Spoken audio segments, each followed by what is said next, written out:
energy. Let's get this van on the road. Oh. Hello, you are listening to Off Radar with me, James Smith. Me, Neil Brock. And me, James Eatock. It's a movie podcast. We can do characters that fly and shoot laser beams and do woo. Beneath all of that, it's all about friendship. Playing the drums until his hands are bleeding. Each week, one of us picks a movie that all three of us either haven't seen in many years or in some cases haven't seen at all. We each head off and watch the chosen movie, return to the microphone, then waffle about it for your listening pleasure. Furthermore, if you want to join in and suggest a movie for us to watch, why not tweet us at Off-Radar Podcast or email us on offradarpod@gmail.com. If you like what you hear, please subscribe, share and review. It really helps getting the pod out there. For now, strap in, turn the volume up and let's go Off Radar. I think you need to turn off Eatock's camera already. Hello and welcome back to Off Radar. Here we are again for another episode. I'm James Smith and I'm joined by James Eatock. Hello. And Neil Brock. Hi there. And we call him Nige, just in case you're wondering. Hello. Hello, Nige. Today we are talking about a film called Nomadland. It was made in 2020 and it cleaned up at the Oscars. So let me just list a couple here. So it won Best Picture, Best Actress, and Chloé Zhao, who wrote, direct, produced and edited it. She basically did it all. Also won Best Director. And she is only the second female director to win an Oscar for Best Director. Catherine Bigelow was the first, right? I was just going to ask. For Point Break, yeah? Not the Hurt Locker, Point Break won an Oscar, Point Break. Right? It was for Hurt Locker. Wow, the good knowledge. Yeah. Thank you. Yeah, so she is the only other. And yeah, it had massive critical acclaim. It was released at the cinema, but quite bizarrely released on Disney Plus, which so I picked this film because we'd heard a lot about it. It got a massive amount of critical acclaim, and I wanted to see it. I felt like it was Oscar season, but none of us had seen this, right? I think I'd actually seen it like the day or the day before, like you actually suggested it, so I just watched it. But obviously because it had only just come out at the time. That kind of counts, I guess. And yeah, Eatock kindly gave me his login for Disney Plus, so we watched that. Well, I was planning on joining Disney Plus because obviously of all the Marvel stuff and everything, and I just happened to go on there, and I was the day I got it, I did a search, and I was like, oh, the film's on here. So yeah, then gave Smith login details. And anybody if you're listening and you want a Disney Plus account, I can set you up. We can hook you up.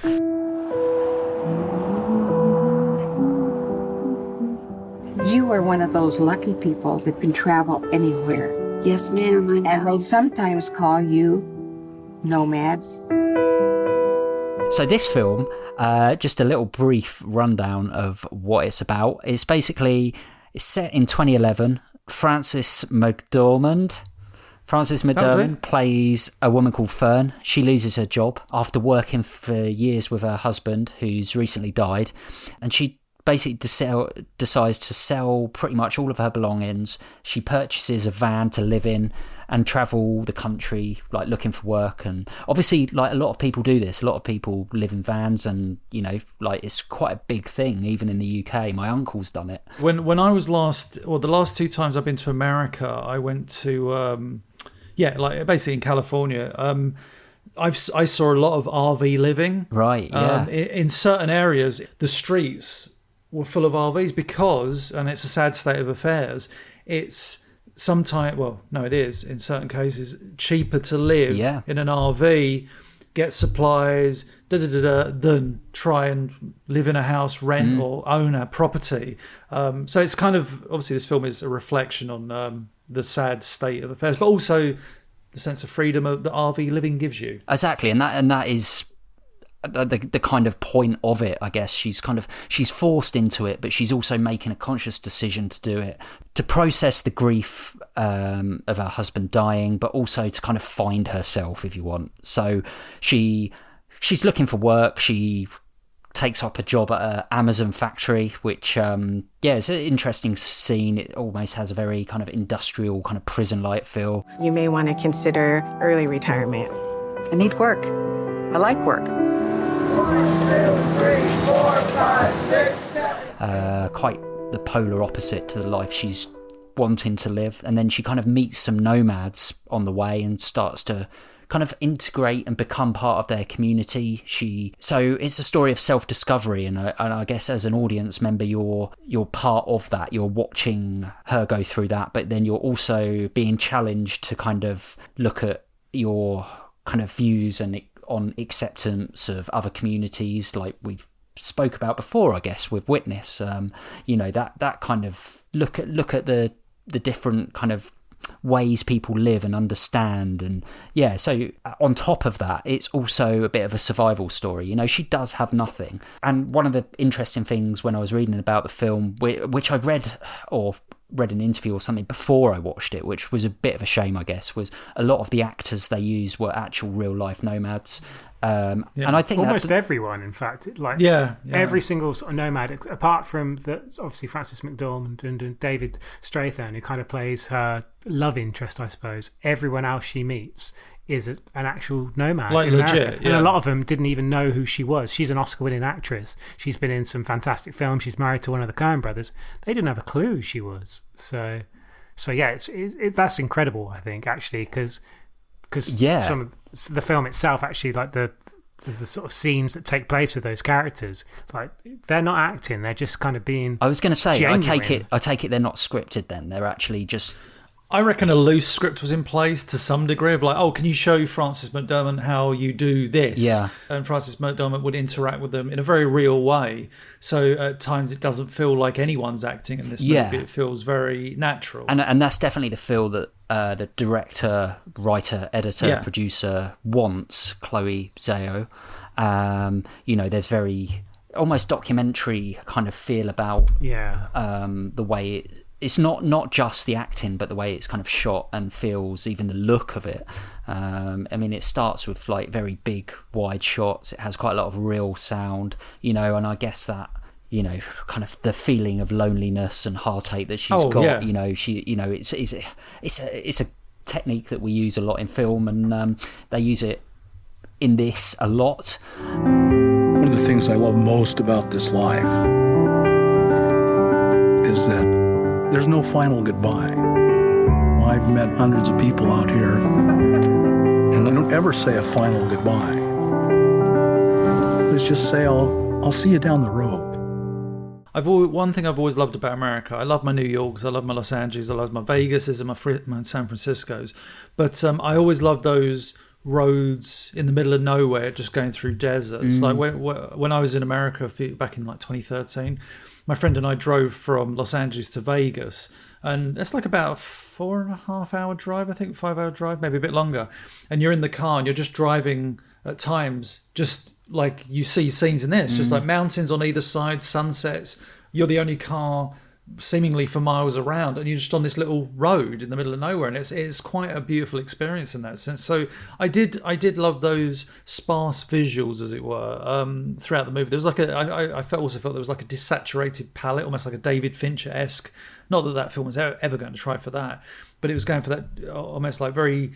There's no bright visuals in this to kind of give you any sense of hope. It's like we're under a cloud constantly, because obviously it's like as you say, it's a film about people dealing with loss. It's I think there's some really beautiful shots in this, like vistas, and they really play with the seasons as well, don't they? So they've got like the snow and her feeling of like cold, and then you get a real sense of like the kind of like the whole year almost that she's going through, and the heat and so you really get that sense of her literally giving this a massive go. I can't imagine what you're going through, the loss of your husband and the loss of your whole town and friends and village, and that kind of loss is never easy, and I wish I had an easy answer for you, but I think you've come to the right place to find an answer. I think that I think connecting to nature and to a real true community and tribe will make all the difference for you.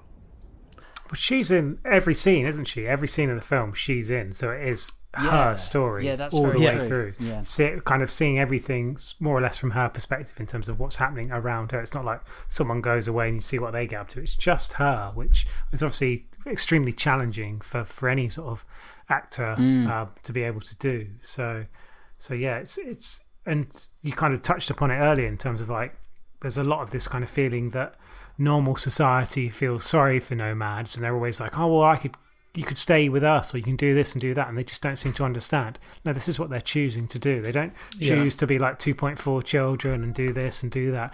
This is what they want to do with their life. And one of the sort of people she meets on the road kind of speaks about how one of like the most perfect moments of her life is like she's in a boat, and I think she sees all these sort of beautiful birds as she's kind of paddling down this sort of river or stream or something along those lines. But yeah, and it's just like for them that is the pinnacle of life. It's not about when my sort of first child was born, or when like my football team did this, or and all that kind of thing. It's just about that kind of pure being back with nature, with their life and kind of reality that they're living with. So it's quite deep and in that kind of respect. There's a nice line where she bumps into a friend's daughter or something in a shop, and it's quite a busy shop, and like surrounded by possessions and all the things that she's given up. And someone says, are you homeless? And she says, I'm not homeless, I'm just houseless. My mom says that you're homeless. Is that true? No, I'm not homeless. I'm just houseless. Not the same thing, right? No. And I thought that was quite a nice, way of looking at it, that, these people look at the way they... Home is what you make it, living their life in a slightly different way, and that is the whole core and message of this film. But yeah, like that sort of conventional storyline. I mean, we've spoken about a lot of films where it's like the film essentially tries to get from A to B. There isn't really that kind of narrative to this film. There's, as you said, it kind of follows in the seasons. There's her work at kind of like Amazon. There's meeting certain characters throughout the film, like when she meets David Stratham, the kind of person that takes an interest in her. He tries to help her, like tries to move her box of all this sort of... One of the few possessions she's got, this old sort of... plates, and they fall through the box, and it's almost like by him trying to help her, it's making things worse. And he asks her to come and live with him, and again she sort of tries it for about a day, and she's like, you know what, this isn't for me. And normally you'd expect, she's kind of met someone, she's going to fall in love with him, they're going to be very happy, and she's going to come off the road, when the reality is it's not what she's looking for. It was never what she was looking for. She just kind of wants to carry on with what she's doing and that way of living and being part of that community. Well, like the scene where she goes back to the sister to have family dinner, and she just can't cope in that environment anymore. And again, I mean, obviously we haven't really kind of given our opinions on this movie yet, but I thought, we're going somewhere with this. Like, we're going to get this, stark contrast between her and her sister, and how they're maybe going to rebuild things. And then she just leaves again. It's like, okay, so I think Nige kind of summed it up really beautifully there, where he said, like most, films we've reviewed over the years, as we've been doing this, linear plot A to B. This film is just A. There is no destination, ironically, in a film that involves vehicles, but there is no end, like destination or anything. It's a series of unfortunate events. Isn't that another film? But it's just... I understand why certain films are seen in a certain way, but my opinion of watching this movie was not only I will never watch this again, but just what was that? Like, I think Nige's point about the A. There's no A to B. It's just A. The constantly one story with no end, a kind of start and not really a middle. And I think the problem is that my problem with this movie is I don't think, because it's trying to be so authentic to the story because it's trying to be so authentic to the characters it's trying to portray, I feel that it forgets a story I feel that it forgets it's a film, and there are times when I honestly feel like I'm watching a Netflix documentary about nomads. It's like, and now Frances McDormand, the actor, is going to go and explore what it's like to live with the nomads. And it's like, yeah, hi, here I'm with the nomads, and here they're showing me how they deal with poo, buckets of shit or whatever. She's pooped in a bucket, yeah. Yeah, and that kind of thing. To me, there's no, and maybe not every film has to have every kind of. Well, I mean, filmmaking there is still something inherently you have to have in certain films, and that's a story. Because without that, it's not a film. It's like I say, a documentary. Even those kind of have stories. For me, this didn't have. I love Frances McDormand as an actress. She's been in, going back as far as Darkman. I really loved her in Three Billboards Outside Missouri. I think it was called. Fargo as well, of course. Fargo, of course, and she's great in all those roles. It's amazing that she went from just being like a love interest in early films to being like this lead actress. Burn After Reading, she's great in that as well. Obviously, Coen brothers' whole thing, like Nige said with Fargo, but. Yeah, I just feel this is one of those things where the film doesn't know what it wants it to be. It's, you've got an amazing performance from Frances McDormand, but in what? Like, what is it? There's no, we're going to see a struggle with this, or everything always seems to reset itself after 10 minutes as well. It's like, we did, so it's not like a kind of linear film, but I guess there is kind of like a circle of sorts, in the sense at the start of the film, obviously she's lost her job, she's sort of sold a lot of her possessions in order to kind of live this nomad existence, and then at the end she kind of goes back to where she previously lived, the abandoned town, that basically this town almost ceased to function after the well, I mean, that title card at the start is kind of scary, where they said the location zip code was discontinued. You're like, imagine like living in a place like, it's actually, you can't get mail here anymore because it doesn't exist. Yeah, and she goes back to kind of dispose all the belongings she'd been keeping in the storage unit, which she sort of did at the start. She visits the factory, she goes back to her home and kind of looks out through the back and kind of sees the openness of kind of nature of the world, and kind of thinks, well, I was always just kind of trapped in this box looking out to the world. Now I'm part of the world, I'm living it, I'm out there, I'm meeting these people, these experiences.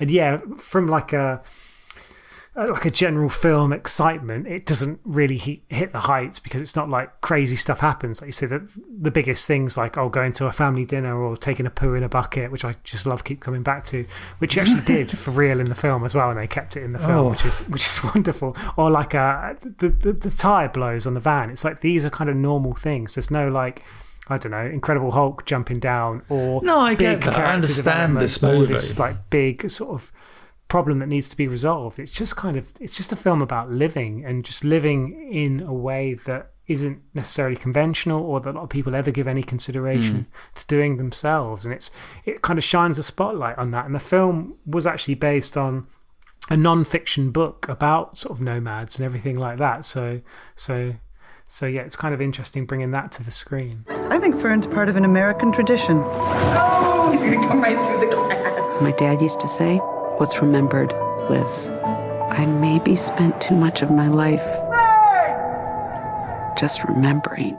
The fact that I said at the beginning that Chloé Zhao wrote, produced, directed and edited it, and we all know how much, in film, like, collaboration can be a great thing. And I feel like with this film, it is basically, she's put everything into it and she's done it all, and I think it suffers because of it. Because it's what you're saying, because it's one vision. Yeah, and normally you need a different kind of someone else to come in with different things. The shots are long, they're boring, the script is weak. It doesn't have there's no script. It doesn't have any conflict, any drama.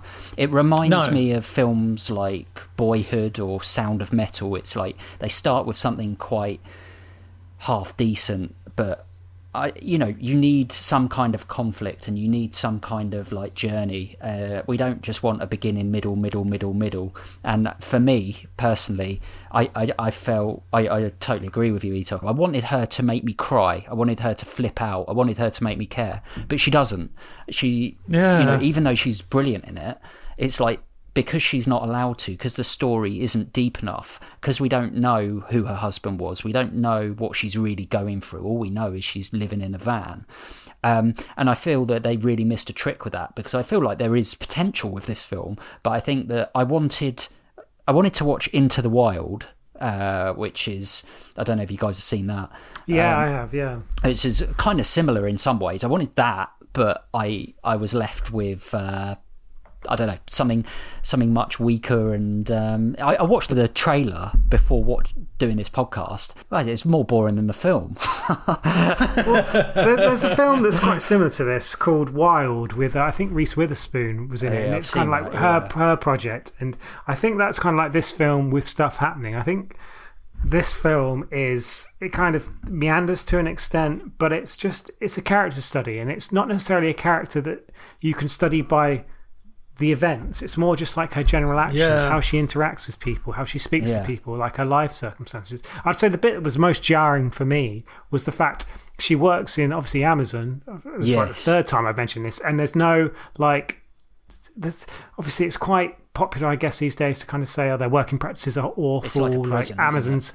But at the same time, like, for her, that's the best money she can make. Like, it sort of spins a different side to that story, that, you know what, it's good for her, and it's good for that nomadic community to be able to get that regular work, to be paid a lot more than they would anywhere else, or working in a restaurant, or working at a national park or anything like that. So it really shines like a positive light on Amazon, which I think for us, we're kind of accustomed to just think, Amazon scum, I hate Amazon, but I'm going to buy everything from Amazon. So it's like sort of double-edged sword.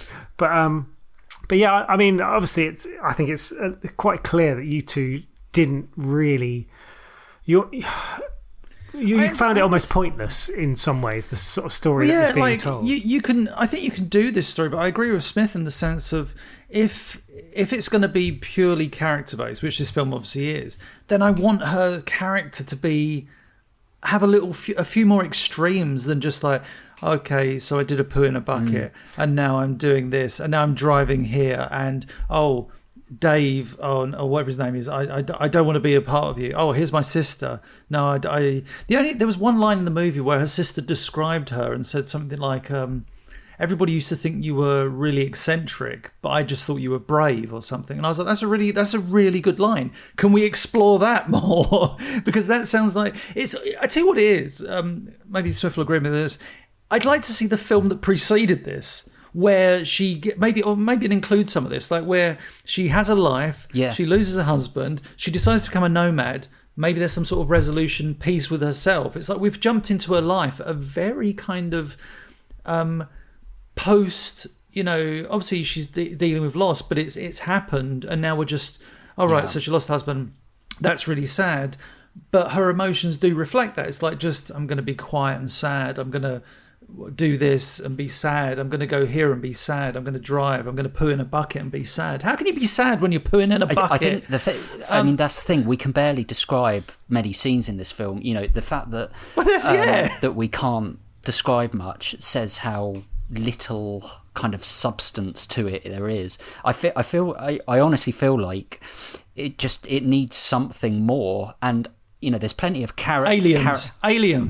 Harrison Ford and aliens. There's plenty of films that are character based that work really well, and I think it can be done, but I just don't think this is done very well. I honestly don't. I feel like it's just too indulgent from her, unfortunately. She's got some great ideas, but I think it needed someone to come in and say, look, we need some story in this. We need some kind of conflict, whatever that be, even if it is that that we kind of get to know the husband character in some way, even if it is just talking about him. She barely talks about him in the whole film, even though that's what it's about.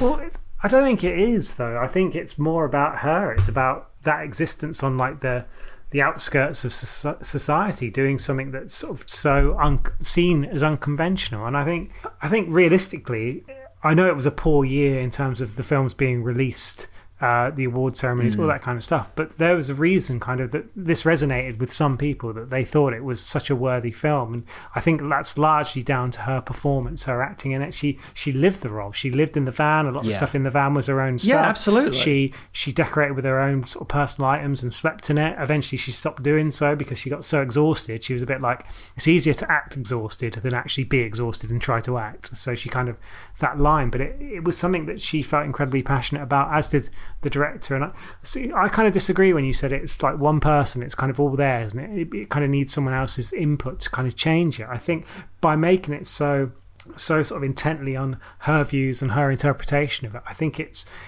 very sort of, it encapsulates the whole the kind of existence and the isolation. Yeah, the isolation, and the fact that sometimes things don't necessarily happen in life, and you kind of you just are doing things, and you're just trying to just live your life and do things your own way, and there's nothing wrong with that. And I know it's like an entertainment, it's not necessarily what you would call an entertaining film, but it's still a very interesting film. It's a very beautiful film. There's different things to it than I think kind of like the standard stuff that we're all kind of like 80s kids. We love that kind of crash bang wallop. We love the sort of comedic stuff, and there are certain films as well that we love that are kind of a bit more subtle, but we kind of like those, like, I guess, cues to become engaged with it. I think this film is almost like it doesn't know you're there. You're not here to watch it and enjoy it. You're just there to kind of see what's going on. That sounds like the worst movie ever made. But come and see Nomadland. We don't care.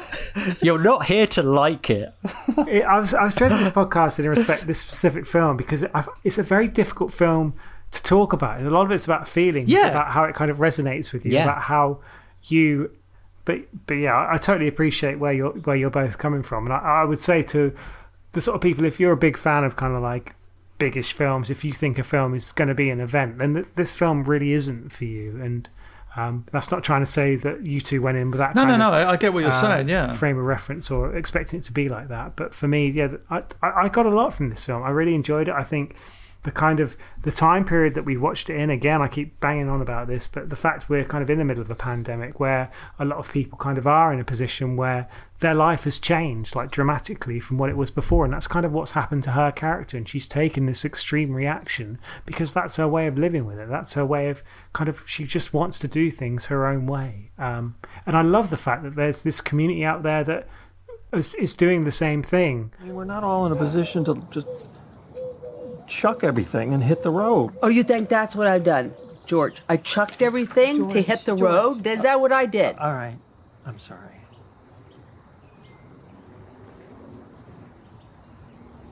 You know, I think that what the Nomads are doing is not that different than what the pioneers did. I think Fern's part of an American tradition. I think it's great. Don't get me wrong, I love I'm not even romanticizing it. The idea of a nomad way of life is rather beautiful. It's like a community of people helping one another, bettering themselves. You can think about it, you can do so much when you're off the grid technically. But I don't know, I just think, and I understand exactly where you're coming from, Nige. I just think sometimes just because it's an interesting thing doesn't mean it would make for an interesting movie. I guess that's the best way to put it. Well, at least in this sense. And don't get me wrong, it's like I do understand why this wins awards and that, but I guess everything's a matter of taste, isn't it? Just for me, I just felt, I watched it and I was just like, well, that happened. Like I just had something just wash over me, and that was it. It's just like, that was a thing that happened in my life at some point that I'm never going to remember, really. I totally agree, Nige. Like, I feel like I agree with you. Like, films can do this, but I just felt like I needed more from it to make me care enough. And I just don't think I did, unfortunately. I like, all the Nomads were great playing themselves, but they're very, because they're not actors, unfortunately they're just kind of there in the film, and it's like, it's not like you mentioned documentary talk, but there's documentaries that have like much deeper, better kind of storylines, and I feel like absolutely. With this, like I just think it could have been like a lot better. I just think the script was weak. I feel like the things I liked, I will say that, because to be fair, I thought it was cinematically beautiful. I thought the music and the sound design were excellent. I think, she is amazing in it. She's great. But, that's not enough to make a good film. And... well, not this film. No. In our opinion. In my opinion. Yeah. And, I referenced a couple of films, and there was one other that I didn't reference because I knew it might upset Nige, but it also reminded me of Before Sunrise. I thought you were going to say that for some reason, because, it's a film where nothing really happens. For the same reasons, I didn't like that, and I can see why you like it. I loved it. Yeah. Yeah. Fair enough. But thy eternal summer shall not fade, nor lose possession of that fair thou owest, nor shall death brag thou walkest in his shade, when in eternal lines to time thou growest. So long as men can breathe and eyes can see, so long lives this, and this gives life to thee. James Smith, well, what did you think of it, James Smith? Tell us, James Smith. What was your rating? Sir James of Smith. Okay, well, since you asked, and we haven't done this before, I reckon I'm going to, out of 10, this film, I'm going to give a 5 out of 10. Yeah. Didn't do it for me. Long, boring, and could be better. E-Talk. I'm going for a 2 out of 10. Oh, wow. Wow. Because I just... What did you give Captain America again? Let me have a look. I gave... 2 out of 10. It's Captain America was 2 out of 10. Oh, wow. There you go. So, yeah, I honestly... Nothing about the story gripped me. 2 out of 10 is probably like 1 for visuals and 1 for... it was original. Wow, okay. But that doesn't mean good, because pooing in the bucket's original. Yeah. Okay, Nige, we're going to... I'm going to be... I feel like I'm about to get in my van and drive off, because I'm going to give it 8 out of 10. Wow. 8? So I think you need to really be pulled over and chucked out the van. A stern warning by a very angry person with a bucket on their head. Honestly, I don't know, there's something about it for me. And my partner, she really enjoyed it as well. We both sat there and we just found it really interesting. And it was just almost like the perfect antidote of all the craziness in the world to an extent. You and your partner are currently dabbling in LSD, though, right? So, I mean... That is an outrageous accusation. Oh, dear. That was... Sadly, no. But yeah, obviously I'm on the opposite end of the spectrum to you two. But that's the beauty of the podcast, man, and just reviews in general. Absolutely, which is why we really want to hear what people thought about this. So please do write in on our Twitter page, send us an email. Do you agree with me? Do you agree with these guys, or are you somewhere in the middle? Was it a film that you quite enjoyed but probably would never watch again? Smith, what are those important details again? Email us on offradarpod@gmail.com or tweet us at offradarpodcast. Yeah, and let us know what you think about this or any of the films we've reviewed so far. And if you've got any films that you want us to watch, get in touch and let us know, and we will give our honest opinions and views and discuss them. Nomadland 2, the quest getting to B eventually, because we've left A. The quest for another bucket. For a toilet. Boring. Oh dear. God.